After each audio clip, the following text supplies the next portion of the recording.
something posted on social media.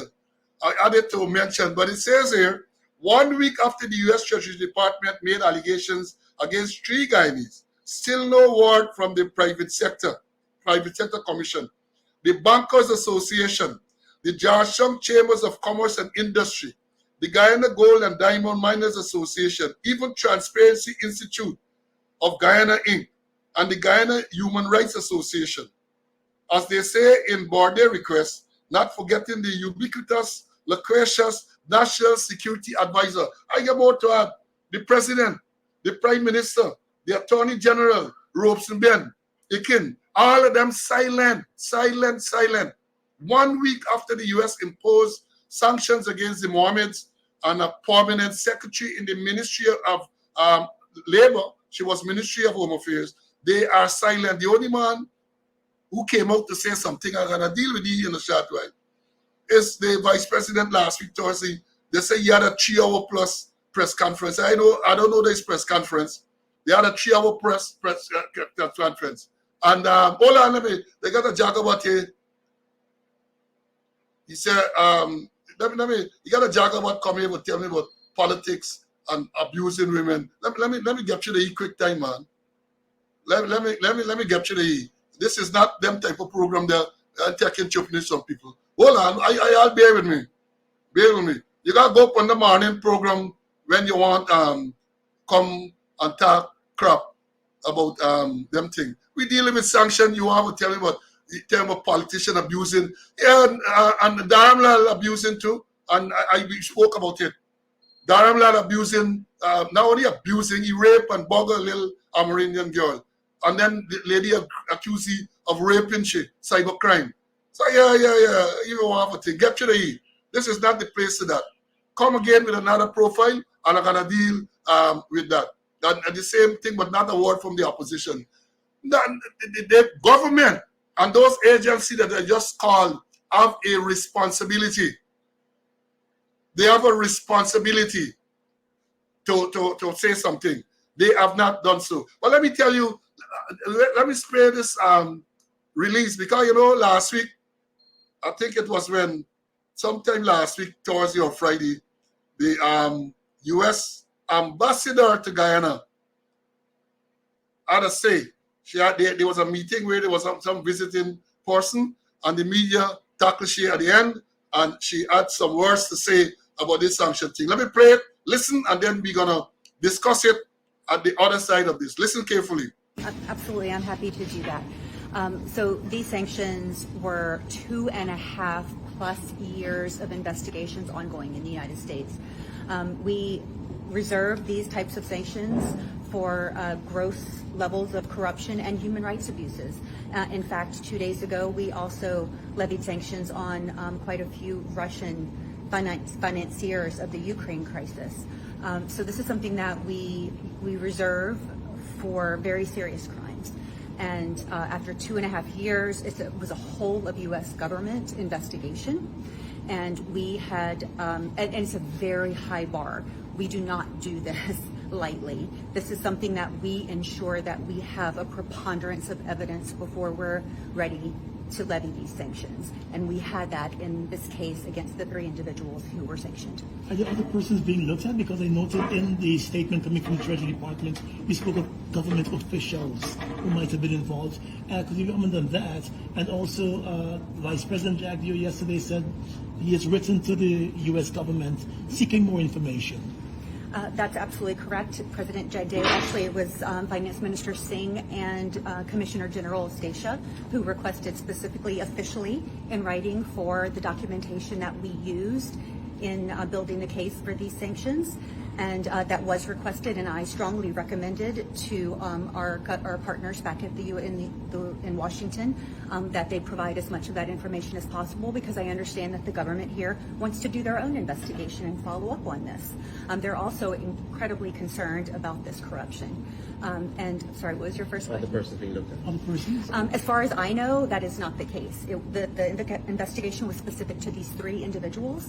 I'm not aware of any additional investigations at this time. But is this where it ends, or could there be criminal charges from your side also coming? I think that is always possible. I'm not aware of it at this time, but that is a possibility. Have you shared the evidence with the government as well? Have you shared whatever evidence you have gathered there with the government? So that's what the finance minister and Commissioner General requested, and I passed that request immediately to the Treasury Department, which is sort of the umbrella for the investigation. And I again strongly recommended that they share as much of that evidence as that is unclassified or that they can share, because we have a wonderful partnership with the government of Guyana, and we want them to be able to take that information and do with it what they need to do. Can you say how soon that could possibly be presented? I wish I could. I wish it was today. That would be wonderful, but unfortunately I don't control the entire U.S. government, so I did ask them, though, to expedite it, because I think it's very important for the government of Guyana to have that information so that they can take next steps. It appears as though local agencies were left in the dark. Though you're saying you share a good relationship with the government and with these agencies, many of them have been left in the dark and are now seeking information. Why was that? Was that deliberate on the U.S. side? So my understanding, I don't work for the Department of Treasury, but my understanding is, having dealt with these in Haiti as well in my previous position, that they have to keep these investigations very close hold because they can be compromised by anyone. So we tend to not share a lot of information until the investigation reaches a certain stage. And so I regret that people feel that they've been left in the dark, but that is just in the United States. It would be exactly the same way if we were conducting an investigation against someone accused of corruption in the United States. We would not share that information until the investigation were at a stage where that was possible. Ambassador, lastly, ladies and gentlemen, you said only unclassified information. That's all that will be shared with the government of Guyana. Unclassified. There's also a level of classification called sensitive but unclassified. We could share that as well. And then there is classified information that we can request be declassified, that we can be allowed to share. And that goes back to your earlier question about our intelligence, or actually it was your question about our intelligence sharing. When we want to be able to share something with the government, we have to request permission from the source agency. And unfortunately, we're a very big bureaucracy in the United States, so sometimes that takes a little bit of time. But I've absolutely requested that, and I was very clear in my request that we want to be able to share as much as humanly possible, because we want to be very transparent. The government of Guyana has been very transparent with us, and we want to do the same in return. Okay, thank you so much. Yes, folks, I hope the audio wasn't that loud, but I'm sure you would have been able to make out what the U.S. Ambassador to Guyana, Madam Nicole Theriot, I think it is pronounced. Well, when I think it is Theriot, so if you break it down, it's the riot. So she hadn't read the Riot Act yet, but the ambassador spoken like a true diplomat. Spoken like a true diplomat. But let me analyze some of the things that the ambassador just said. Let me invite Mr. Conway first, and then I'll take it. Sometimes I give a little baton up front, you know. Let Mr. Conway deal with it, and then I am going to chip in at the other end. Cece, you would have listened to what the ambassador said. I know you're a man very adept at statement analysis. What is your analysis of that statement made by the ambassador? Go ahead. Well, among other things she mentioned is that, hey, this thing took at least 2.5 years to investigate, and they treated it as very confidential. But she mentioned that they equate this investigation to that of some Russians too, who they had to take action against. She said it was high bar, and they had a preponderance of evidence. She was very, very clear. As you mentioned, she was diplomatic. But then, when I look at it in totality, you know, I feel I am of the opinion that it was a catastrophic or a major intelligence failure in the intelligence apparatus. A major failure. Let me mention some of the things that we got in terms of the intelligence apparatus, where they can gather information. 2.5 years pass and nobody ain't get a wink. Nobody ain't know what's going on. What happened with the contacts? What happened with the alliances that they got? And I ain't talking about alliance for change, you know. The alliance with other security service. Here, what we have locally. We got neighborhood police. We get community policing group. We get station management committee. We get regional intelligence committee. We get hinterland intelligence committee. We get special branch, although I know it's special. We get SOKU, who's supposed to read money laundering and terrorism. We have Army Intelligence. They got something they used to call Central Intelligence Agency. And the big one, remember the Attorney General piloted a bill number 5 of 2023, NISA, NISA, National Intelligence Security Agency, the agency that they're trying to legalize, but it is in operation. And the whole idea of that agency is to provide accurate, insightful, objective, and relevant intelligence to inform decisions on national security issues and events. Here is it, where all these security apparatus they're operating, and nobody has gotten a wink. Nobody knew that 11 members, 11 departments of the United States of America were investigating three targets: the Mohammeds and the PS, who was then PS of Home Affairs, now PS of Labor. That nothing at all. And then also we have the National Security Advisor also in the security apparatus. And also, I know normally they used to have very close contact and very close relationship with the regional security service, security officer in the United States of embassy there. All these apparatus there, and nobody could not pick up anything that what was going on, or maybe they had given the government information, but because the government was in bed with those people or implicit in what was going on, they took no kind of action, and then they're blaming it that they didn't know anything about it. Is a major failure of our intelligence apparatus. Maybe that's why we can't solve crime in this country, because the intelligence apparatus apparently not working, or if it's working, it is being compromised. And there's how I see it, Paul.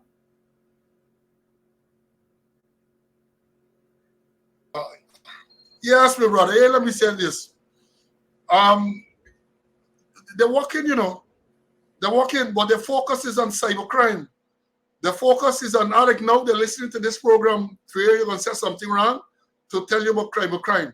It's the focus. And let me say this: when your permanent secretary in your national security ministry, Ministry of Home Affairs, is pulled in the US, questioned in detail, or phone seized, or visa revoked, and what was the response from the vice president? Oh, nothing wrong. They're just pulling people all the time for routine checks and so on. They brush it off. They brush it off. You had Michelle Caesar, superintendent, pulled in by the U.S. authorities, questioned at length. I understand his phone too was seized. And what was the response? Oh, that's something for the police to deal with. That is not for us to deal with. The police got to deal with it.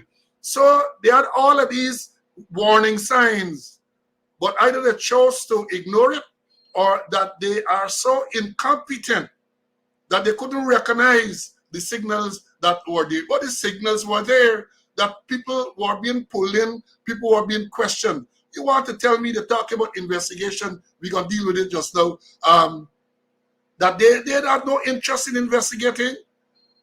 Because one would have thought that once that PS came back to Ghana, she would have undergone the most rigorous interrogation to find out. And then you would have checked into her background to find out why they would wanted to interrogate her and seize her phone and all of that.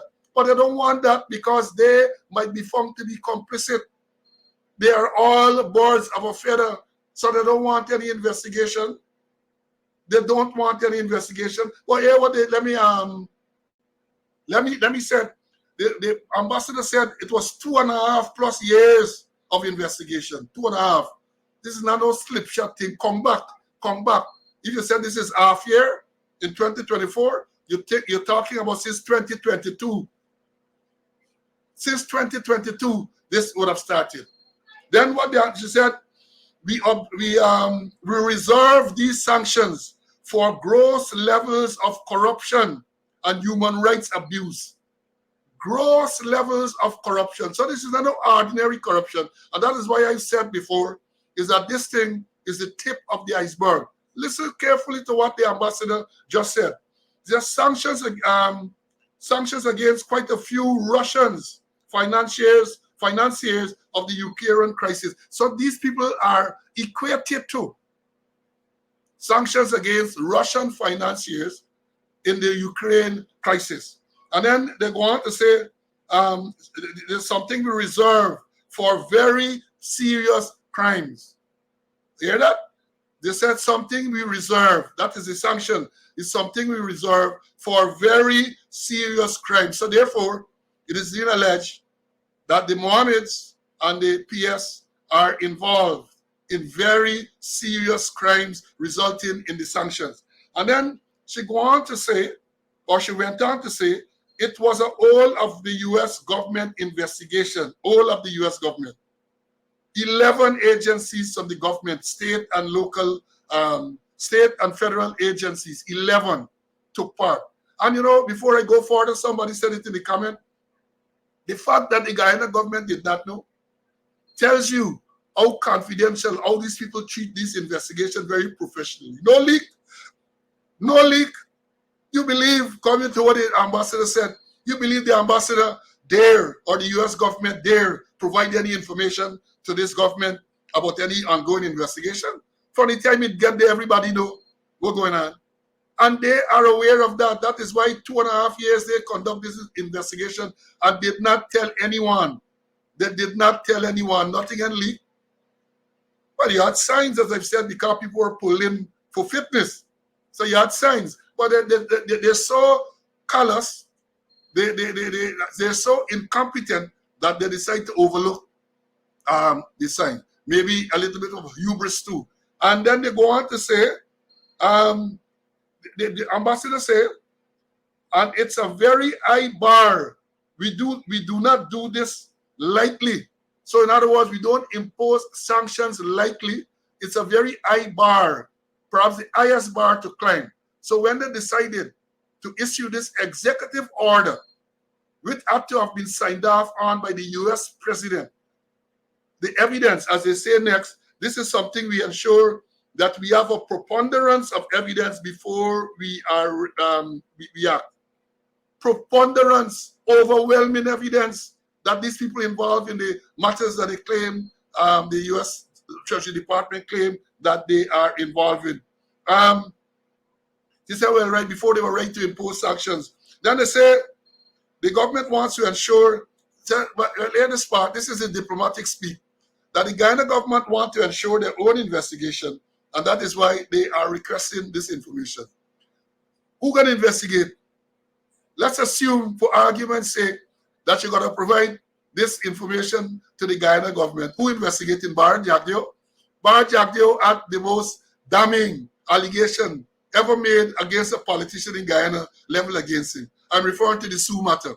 Sue took people posing as businessmen, Vice News, people posing as businessmen into the vice president living room to conduct business. Into a living room to conduct business. You think the USN know what transpired? You think the USN know, apart from the video that went viral was circulated? You believe them agencies perhaps didn't even call in those persons and question them, get statement from them as to what we have done, all the corrupt allegations and so on? Who going to investigate? You going to send it to the police for major crime? The Sergeant Bascom said, and I have it here, that the Nasruddin Mohammed paid Caesar $30 million Guyana money to cover up the paper shards murder. That is the allegation. So who going to investigate them? Them you can put to investigate. Who will investigate? Who will investigate? And let me jump the gun to say that I have a note to say that if the government is really interested in having a proper investigation done, not only to this, but into the paper shots and all of those things, write to the US ambassador and request that the US government, the federal government, send down FBI agents to conduct the investigation. Listen to this. You're concerned about the image, and you're concerned that you want a thorough investigation done. There is no agency in Guyana, sadly, that can conduct a credible investigation into this or any one of those high-profile allegations, Sugate and other, even the Dharamlal. They can't do it. They can't. So therefore, invite the US government to conduct the investigation. I dare you. I dare you, because once they were to do that, those two items will remain in short supply. Pampers and toilet paper will remain in short supply.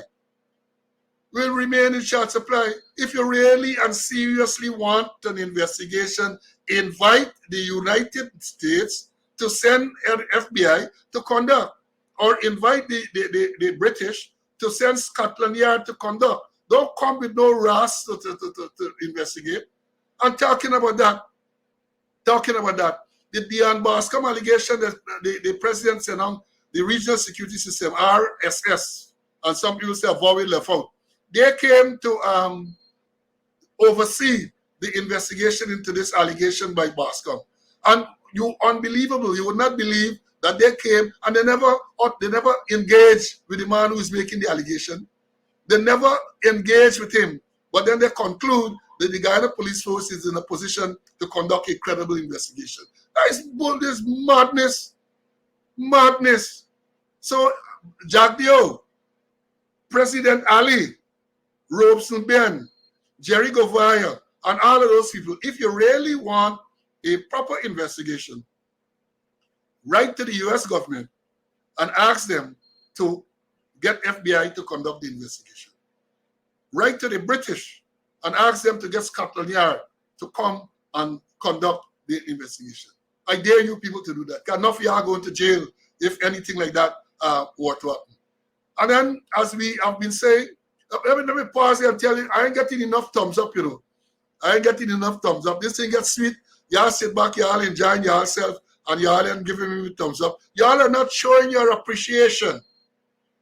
You're not showing your appreciation. You need to show your appreciation for all the effort. You see, Mr. Conway, pull up your research.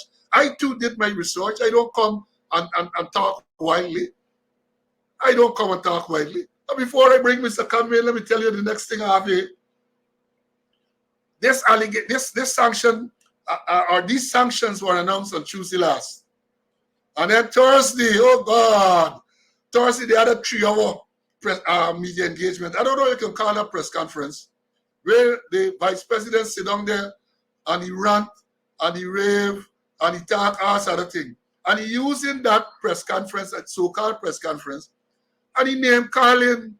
He sit down there. Imagine this is your vice president. This is the man who running things in the country. All he could have done was to sit there and call people name. People, Mark is a criminal. He live in basement. That is what occurred last Thursday. I don't normally look at him. I told you already. It aggravates, it irritates my soul just to hear the voice. But somebody told me, well, not only somebody told me, but in light of the what happened on Tuesday, I said it would be interesting to hear what he has to say.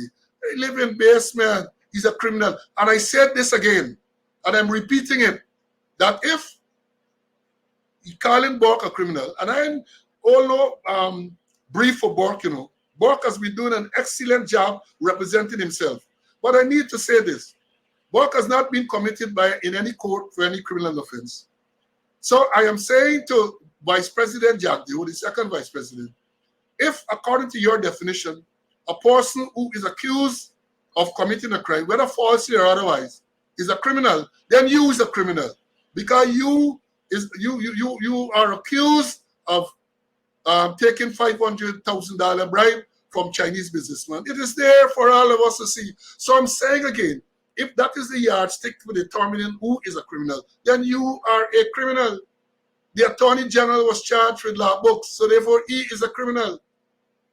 Irfan Ali was charged with fraud, he is a criminal. Ashley Singh was charged, so he is a criminal if you are using your measurement. I understand this clearly, because I know that a person who is charged is supposed to be presumed innocent until proven guilty. And therefore, the person is not a criminal.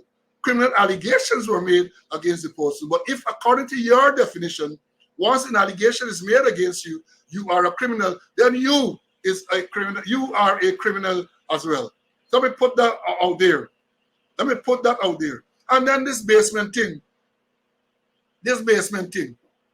You said they got to solve some document from Borg and they can't find me because he gave enough different address. Like he moving from basement to basement. He has a problem with people who live in a basement. But people will tell you that a lot of people live in proper basements, well-appointed basements in the United States, which are better than many of these houses they are building and giving to people. And if something wrong with people who dwell in basement, I want to know how the PVP supporters that live in basement in the US relating to this. Because according to Jack Dio, based on what he's saying, oh, man live in basement. So he's giving the impression that there's something wrong with persons living in basement. Either something wrong with the basement, something wrong with the person. So therefore, I ask the question, how are your supporters, many of whom live in basement, taking this? Many of them taking this. Let me bring in Mr. Conway before I move on again. See, this basement thing, and the vice president calling people who ain't get no conviction, anything criminal. What are your views? Well, I know that you're not a criminal unless you're convicted. And as you rightly said, if you're using the methodology that the second vice president is using, well, then a lot of the ministers are criminals. He and others who are charged, not convicted, but they're criminals. And you readily equated that basements. I've been in plenty basements in the States. And as you mentioned, some are far better than them 2 bedrooms houses and so where they given to people and boasting about it. But let me get back to the initial response. I know if they had any other response after the permanent secretary was arrested, searched, they take your phone. And there's it, the Minister of Home Affairs saying, when they ask you what he's going to do, he said, when she come back, he's going to ask you for write a statement. Ask her to write a statement and the story done there. And even I listened to Jack Dio last week, and he said that I asked you if he interview, he said interviewer, and what she said they asked you about Mohammed, full stop, nothing more. There's the response. Perhaps they could do it the other way around. Remember, they sent Sarabu to the States to do some investigation. Perhaps, well, they can't send Sarabu no more. Perhaps they could have sent Caesar. No, they can't send him because I think his visa was rejected. Perhaps they could send Prem Narayan, send him to the States, they investigate, because according to them, they get jurisdiction all over the world to conduct investigation, Or ask the RSS to do investigation for them. But then again, you're going to hear, oh, that is confidential and you can't say anything about it. The whole thing is a mess, Paul. The whole thing is a mess. And they have not handled it properly. All they're looking now, trying to see if they could make up, run the breakneck speed and say, hey, send chip on leave. And then they go and say, they suspend the man, cambio license. Which is, as far as I'm concerned, which is they didn't follow the procedure as they normally do.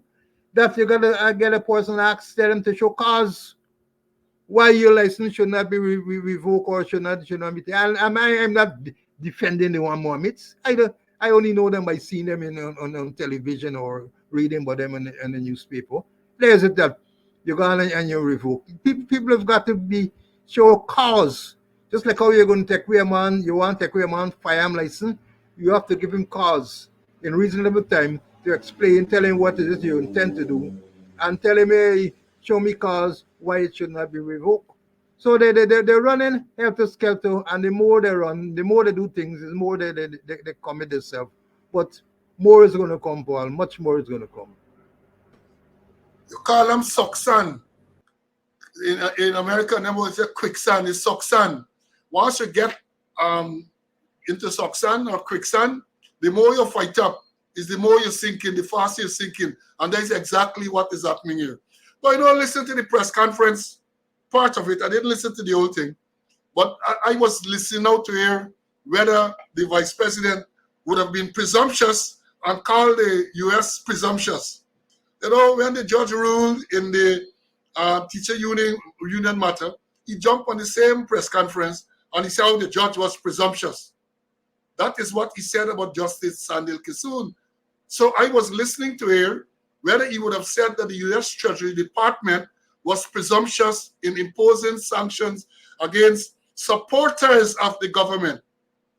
Supporters. And they will tell you this people are again. Nazar Mohammed, Shell Mohammed, is a counselor, PPP counselor on the Eccles Ramberg's local name NDC. I think he's the chairman. Contested the local government election and won. Mayor Toussaint Thomas, when she was held, she was PS Home Affairs, right? Ministry of National Security Home Affairs, when she was held.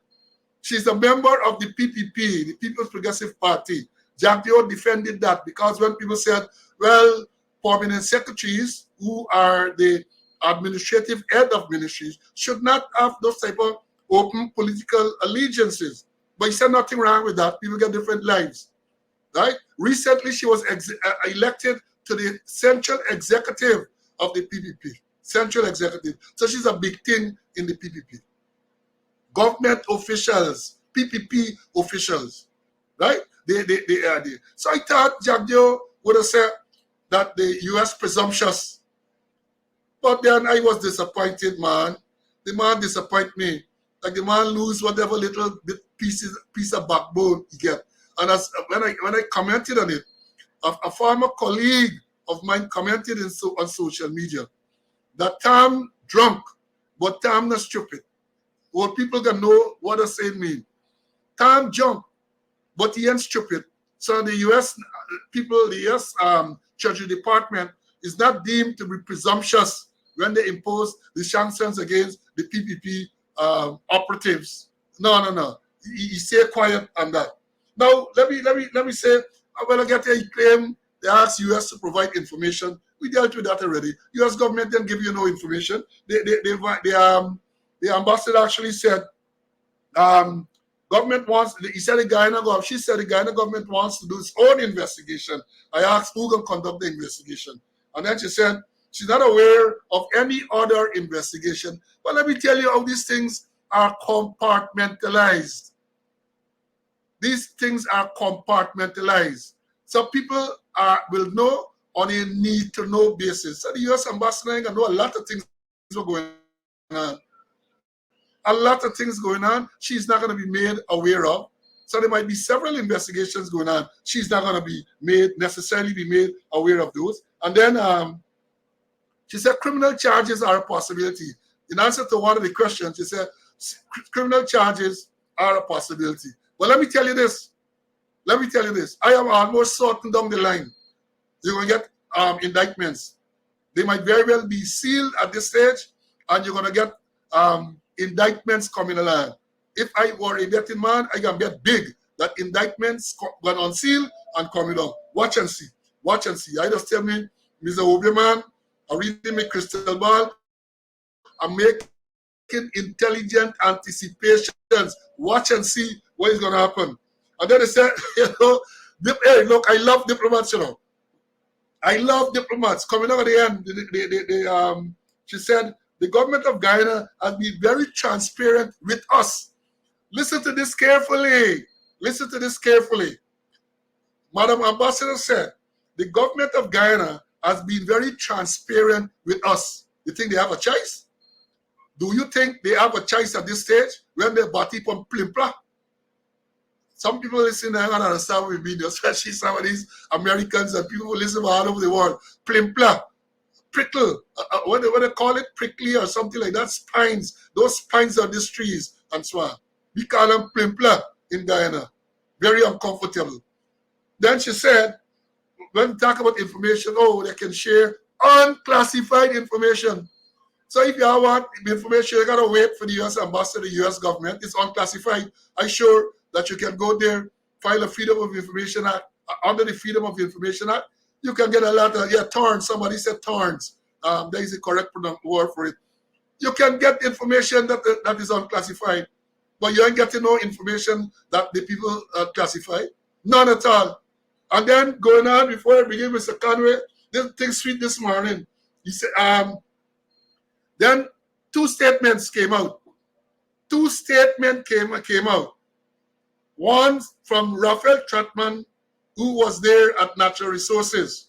He said, Raphael Trotman said, that when the coalition came into government in 2015, the U.S. briefed he and Kemra Jamjatan, who was the Minister of National Security, on the same gold smuggling thing. He said they were briefed on it.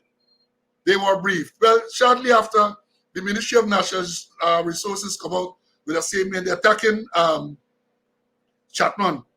Oh, he was the person who signed this lopsided deal and all with ExxonMobil. Yeah, there is no, but it's the same current government campaign said that when they came into power, they're going to change it. They are going to renegotiate, and then all of a sudden they can't renegotiate now. As a matter of fact, it has gotten worse now. Because when the ExxonMobil was taken to court in respect of the parent company guarantee, and the Justice Kissoon ruled that they must lodge $2 billion in case of an oil spill, the government of Guyana appealed that matter. In other words, the court ruled in favor of the citizens of Guyana. And the government of Guyana, which is supposed to represent the citizens, appealed this decision. Come let this thing deep, you know. Y'all got to understand. Again, let me repeat. Justice Kissoon ruled a matter with this parent company guarantee, where they say that ExxonMobil must lodge $2 billion in case there is an oil spill. That money is there to assist with the cleanup. That is a decision that was favorable to the Guyanese, all Guyanese. The government of Guyana, comrade, you people look, you got to understand this thing. The government appealed that. Another they appeal for the money for several ExxonMobil should increase this $2 billion. No. It's the other way around. They say no money should be large, really. ExxonMobil. So when natural resource come and they try to attack Chapman, you got to see the thing holistically. And then the next statement, and after this I can bring in CC. The next statement is by the former president, Donald Ramotar. Donald Ramotar came out during the course of the week to say that when he was the president, he was not briefed on this matter. The U.S. didn't brief him. Well, Donald, Uncle Donald, why do you think they would not brief you? The people that have no faith and confidence and trust in you and your government. That is why they waited until you came out of office. Once you demitted office, then they briefed the person who came in, Trotman and Ramjatan, about all the gold smuggling and so on. So for you to say that you were not briefed by the U.S. about this gold smuggling, you're indicting yourself. You're indicting yourself. They're saying to you, I don't know if you understand that, Mr. Former President, but basically the message is that we did not trust you, so we could not brief you about corruption that was going on because people in your government might have been involved, they might be complicit, they might be facilitating the corruption. So no, we can't brief you. We wait until you demitted office, and then we brief the Minister of Natural Resources then and the Minister of National Security. Let me bring in Mr. Conway to see the Trotman statement and Donald Ramotar's statement. How you assess those two statements, man? Well, if they don't have confidence in you, Paul, they're not going to tell you anything. They're not going to brief you. They have no confidence in you. Just like the police force. and it's going on now, that there is no real public confidence in the police force. That's why they have no people with eyes who will not see. There are people with ears who will not hear. There are people with nose who are not going to smell. There are people with tongues who will not speak. Police expect people to see, to hear, to smell, and to come and talk to them. But they don't get confidence in them. So if they get confidence in you, how they gonna come and talk to you? Yeah? How they gonna come and talk to you? So they don't get confidence in Ramutar. So they're not gonna tell him anything. And they get confidence in them, they say too. It's spin over from Ramutar to Irfan Ali and the rest, that they have no confidence in them. And therefore they will not speak to them. Remember the CCJ? Had to pull up the attorney general for him releasing a decision before time, and then he blamed it on his IT administrator who has so far remained nameless. So if they don't have confidence in you, buddy, they're not gonna come to you. They're not gonna tell you anything. They're gonna leave you in the dark as they did with this investigation. Yeah, they're gonna keep you in the darkest. You can't tell when an allegation. Let me understand this thing clearly, students. When an allegation is made that government officials, that is what they say, plural, not single, not official, government officials, they claim were complicit in this whole thing. Officials. And they only name one. Only May Thomas is named. So who are the others? Who are the others? Well, I get, me get my sources. My sources give me some names as to those who might be involved. My sources give me about 5 names. And I'm waiting, and I'm watching closely because I get names. I'm not ready to share those names at yet, but I get names of persons who are in the site and those who are likely to be implicated. Well, they're already implicated, but who the sanctions are going to be, the amount of the sanctions I'm going to drop on later. And I read again. I like reading, and I like doing the research. But coming back to the statement made by former President Ramatar, I saw something this morning which says that Guyana at first indicated. Let me read. Guyana, hold on. Guyana at first indicated that it wanted the DEA to set up permanent residence here in 1995 when Feroz Mohammed was Home Affairs Minister. He had made a public appeal then, following the discovery of a huge gold smuggling operation. 1995, following the discovery of a huge gold smuggling operation, the Minister of Home Affairs then, Feroz Mohammed, wanted the DEA, that is the Drug Enforcement Agency, I think it is, to set up permanent office in Guyana. And go back and check, nothing had happened. And somebody asked a question at the time, who you think was the finance minister? Finance minister from 1995 to 1999. Barra Jacquio was the finance minister. And then in 1999, they had this maneuver, this constitutional maneuver to make him president. Because if you recall, when the government, PDP government came into power in 92, the finance minister was Asghar Ali. And Jacquio would have been some junior minister and all of that. So the evidence is there that since 1995, Feroz Mohammed, who I must say was one of the more respected PPP ministers, and I said, we the police officers respected him because he listened and he made sense in what he said. And like Robeson, everything Robeson said is bare stupidness.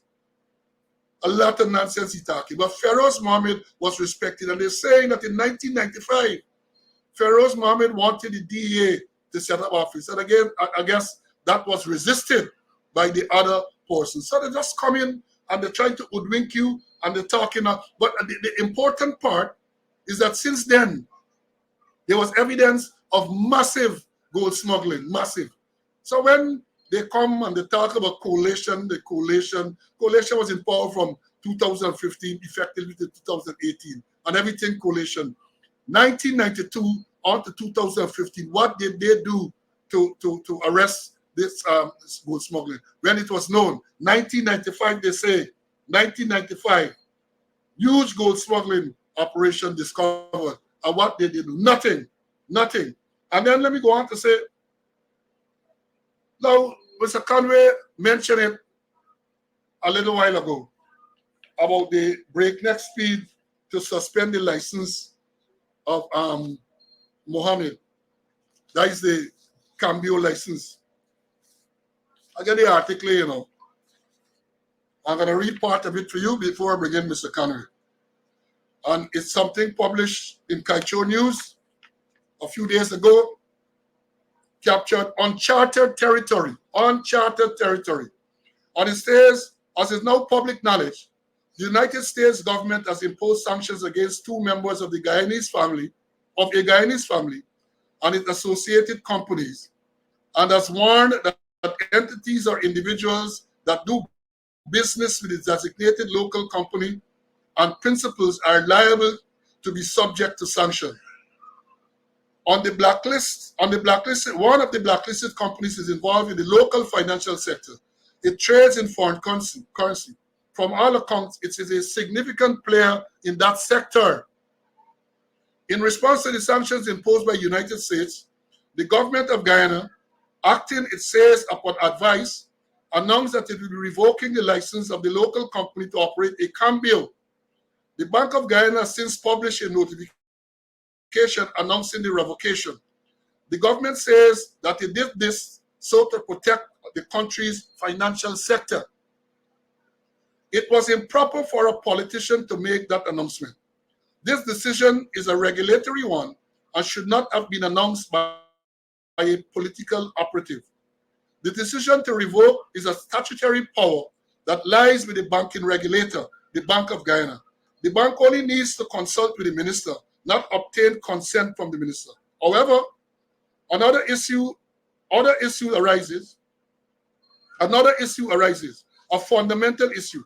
The withdrawal of the license represents a deprivation of property, and this is not allowed by the Constitution of Guyana. And then they go on, the next part says here, protection against deprivation of property, as with all rights, is subject to exceptions, but none of those exceptions provided for under the Constitution gives the government the right to deprive someone of property because of an edict from the United States that with extraterritorial effect. Now listen to this part. Listen to this part. In fact, the Dealers in Foreign Currency Act only provides 2 conditions under which the government can revoke a Cambio license: contravention of these conditions of a license or non-operation for a period of 6 months or more. None of these conditions presently exist, and as such, the Bank of Guyana has no legal limb upon which to revoke the Cambio license of the blacklisted entity. And then the final excerpt I want to read here, it says, further, the said Dealers of Foreign Currency Act requires that before a license is revoked, a hearing must be afforded to the dealer. This is why it was inappropriate and misguided for an announcement to have been made about the planned revocation when no such hearing has been given and the conditions for revocation are absent. That is what it is. But hear what me. This is breakneck speed. Pressure. The US Treasury Department imposed the sanction, and the government felt compelled to do something. So what they do? They cancel the Cambio license. Forget about the law, forget about the Constitution. And this is not the first time, you know. Remember in my matter, where I took the government to court, where the president unlawfully suspended the Police Service Commission, of which I was the chairman, and I challenged it in court, and the court held that the president, finally, violated the Constitution when on the 16th of June, today's what? I didn't realize the anniversary just passed. When on the 16th of June 2021, he unlawfully, arbitrarily, unconstitutionally suspended the Police Service Commission. So these people don't care much about the law. They don't care much about the law. So when you hear them talk about the rule of law and all of those things, it doesn't matter much to them. Again, I say, as my colleague did, we are not representing the Mohammeds. The Mohammeds get enough, even though with the sanction, they get enough money to get proper legal representation. But we are saying that there is something called a constitution. There is something called a law. and therefore you should make sure that these things are followed. That is how a responsible government should operate. And as you're talking about suspension, what happened to the license to trade with gold? Because you're suspending the cambio license, but these people have license to trade in gold. You haven't suspended that as yet. What are you waiting for? One would have thought that that would have been the first license to suspend, because this thing involved gold smuggling. But no, you don't deal with that. You suspend the cambio license. What about the license to operate a security company? Because you know Mohammed get big security company that has high-powered weapons and so on. What about those licenses? The license to own those firearms?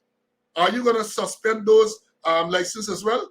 Let's wait and see what you are going to do. But again, you jump in breakneck speed to suspend the cambio license. But we are waiting. We are watching to see what other licenses are going to be suspended. All of a sudden, somebody say, no, Mohammed was the benefactor. He was the man who sharing all sort of thing. And all them people now, all them people like the turn pony, all them people turn on him. Let me bring him Mr. Conway. Yeah. Let me just jump off a what, bit. Yeah, let me just jump off a bit. I see in today's paper, Stabrook News, page 11. U.S. sanctions will not negatively affect Guyana's anti-money laundering image, Nanlal. Let me repeat.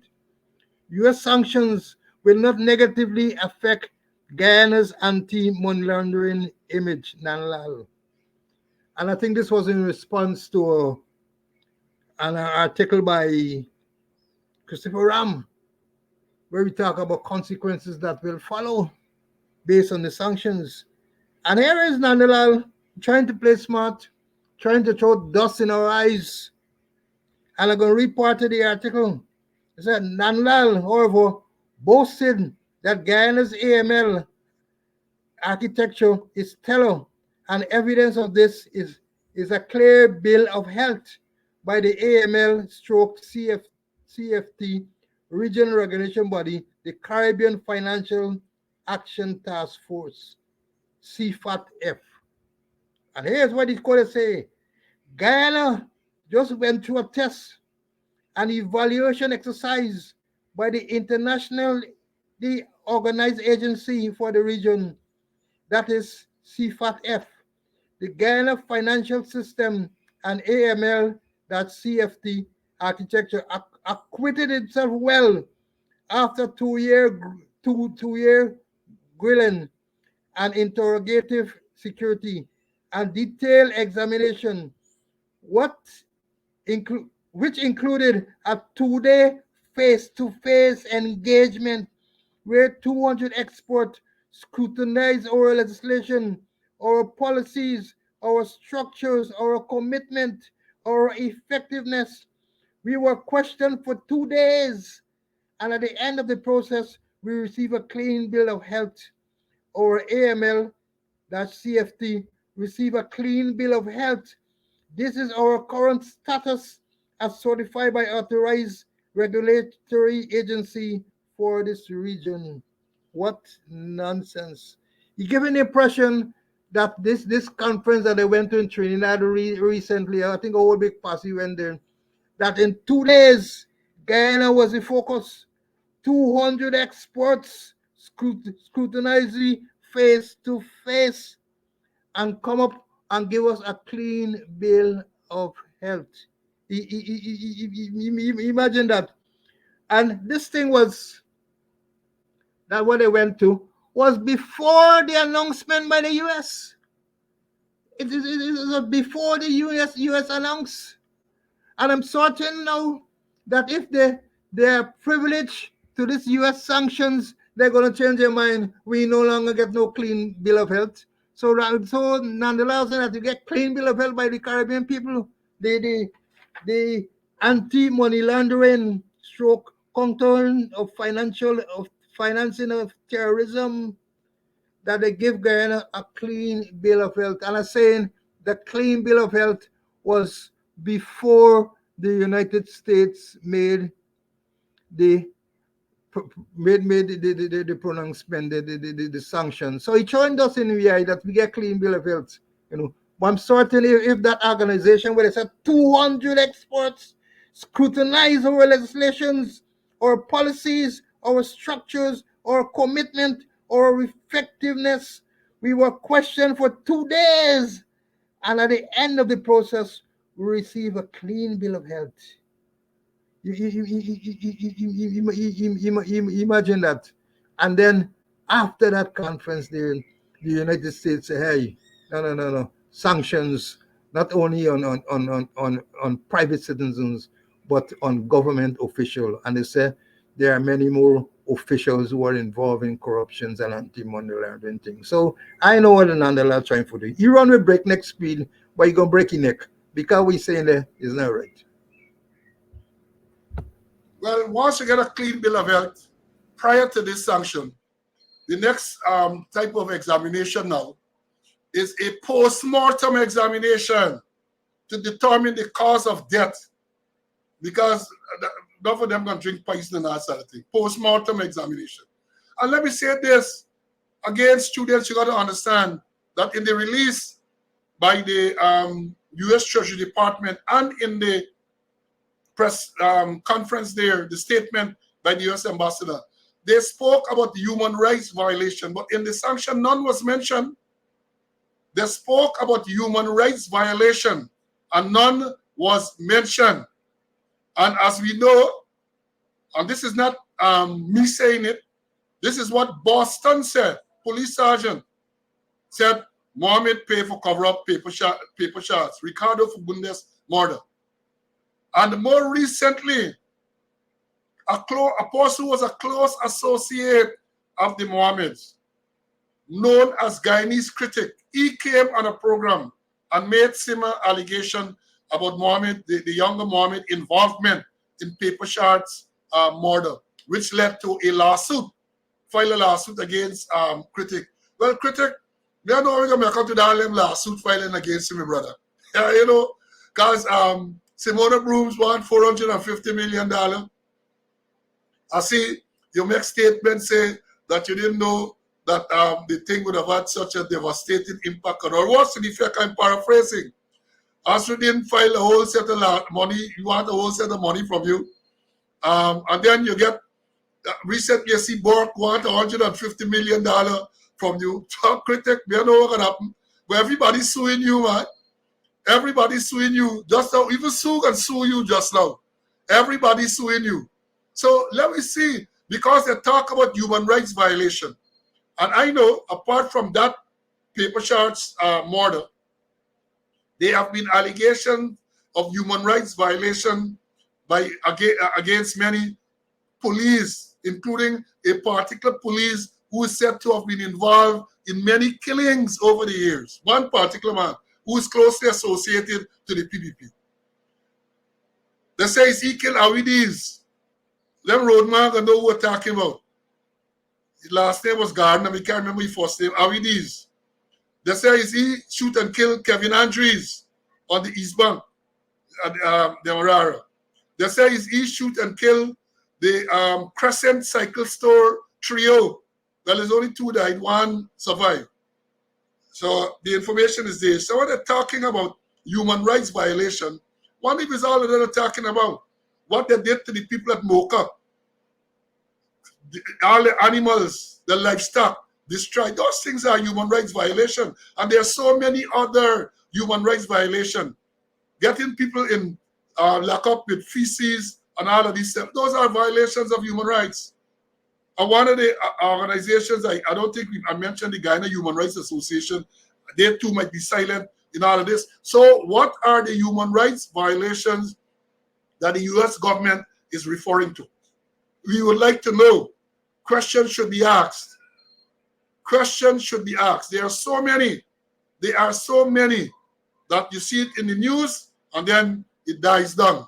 So let me wait and see what are those violations. And then you then remember they also said that the permanent secretary made Toussaint Thomas use her office to facilitate contracts. Now we are linking Thomas And the Mohammeds, I know that one of the contracts that the Mohammeds got was to build a new fire station, fire service headquarters along Church Avenue. Could that be one of those contracts they are referring to? And here, let me say this. This thing is open, you know.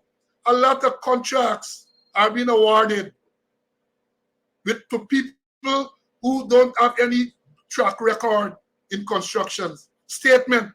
That's Kashif and Shanghai and the It's and Jam people. The same Mohammed. You get same critic. A man got almost $1 billion contract, the TPUE company, of which he's the principal. $1 billion. And here this further. These contracts must get cabinet approval. So how they're going to share information with the government and cabinet? They are complicit. Because in order for people to be awarded that type of contract with that type of money, in the case of the school with statement and the highway, initially it was 330 something million or something like that. And then they get another 120 something million.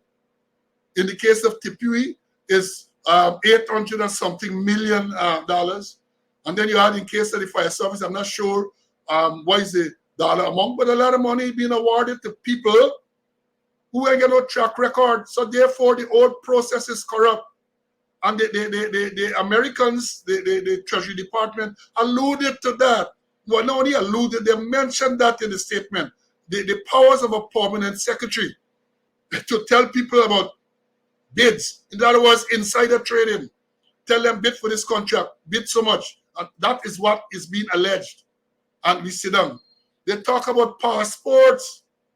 And as we know, or you may not know, but police, immigration department controls the passport. The immigration department in Guyana is a department of the Guyana Police Force. The commissioner of police in Guyana is the chief immigration officer. And the permanent secretary of the Ministry of Home Affairs is the person who will be responsible for budgeting for passport and all of that. So when the US Treasury Department accusing her of being, as we would say, runnings with passport, you have to look forward and see what is going on. And talking about passport is a disgrace in relation to the retrogression now of the passport office. Say what you want to say. Blame the coalition how much you want to blame them.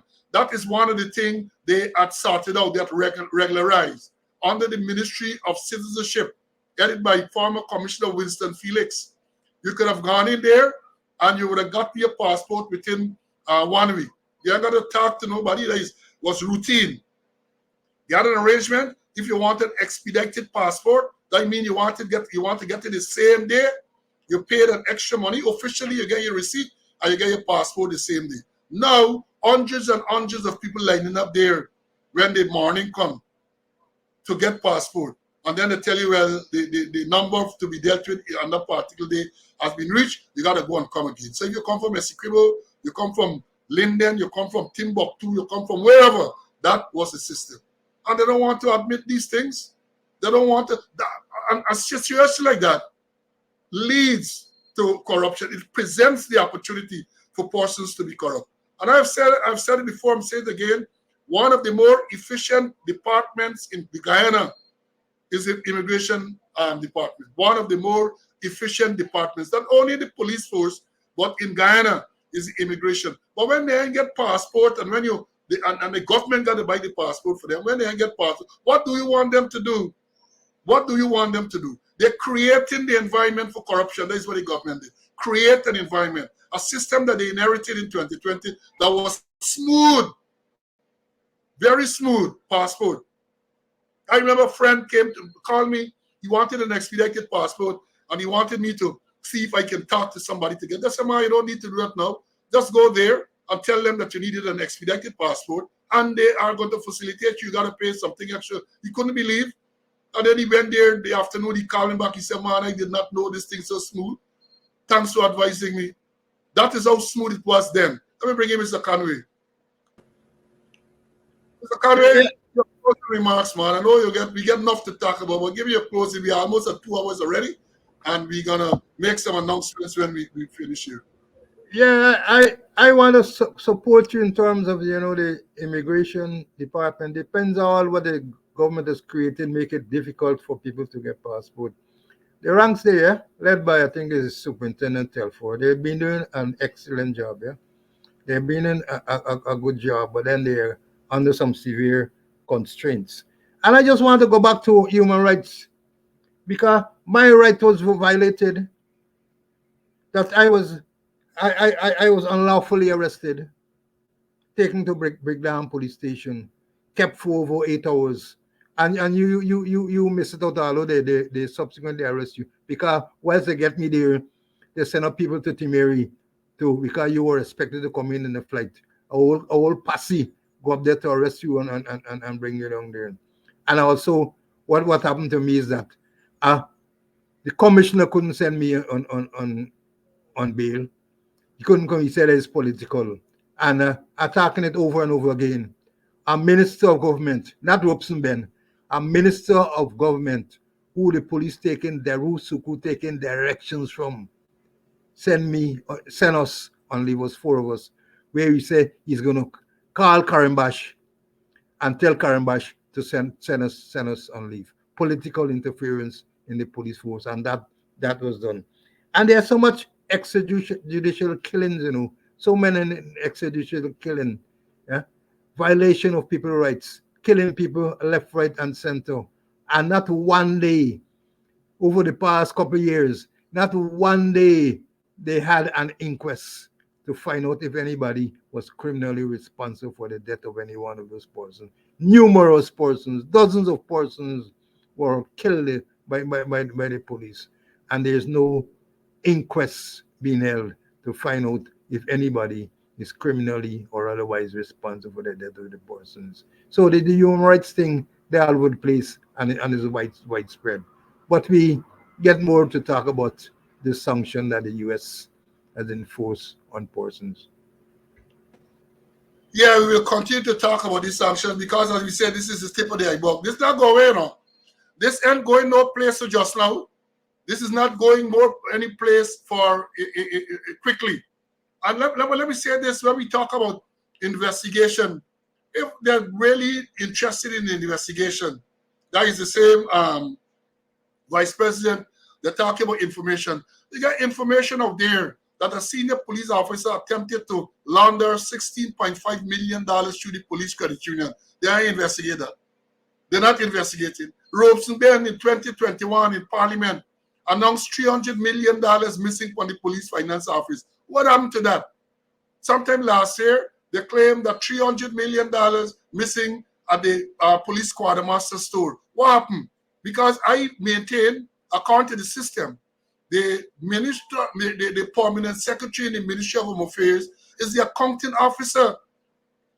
In the police system, the man at admin is the man directly responsible for the finance and quartermaster store.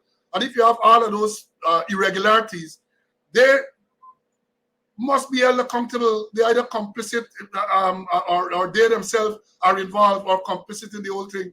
But you ain't hear no investigation. So if Jack Dio, they want to talk about investigation, maybe you can start there. A police officer laundering money through the police credit union. The evidence is there and you're hearing nothing. Are the US aware of that? You think they ain't gonna know about that? Maybe they're waiting at the right time to deal with it. They're waiting on the right time. And I got some other stuff to deal with, but time catching up with us. We don't want to keep the student too long. Let me read, before I leave, let me read this. GSK Lal, I got to remind you all, I said what we have today is not a government, but a gang of gangsters. For the most part, what Guyanese are for leaders today are nothing but out of control lunatics, pathological liars, unreconstructed racists, and political sadists. That is what GHK Lal said, and I concur. That is what we have. You know, you have a government, where you have a country, a gang of gangsters. The US said, in this recent thing, government officials, and they only identify one, May Thomas. So obviously there are others. And as I said, I hear some names. Some of my sources have given me names, and I got it close to my chest. Close to my chest. names have been given. Now, in closing, let me tell you this. For 2 weeks or 2 days, I told you all that those of you who want copies of the report into the assassinating plot against President Granger, send me email. Many persons have sent, and they have been provided with the report. In case we have persons here who have not sent their emails and who would want to have a copy of the report, send it. Give me your email address. I'm going to send the report to you. Some people did indicate that they did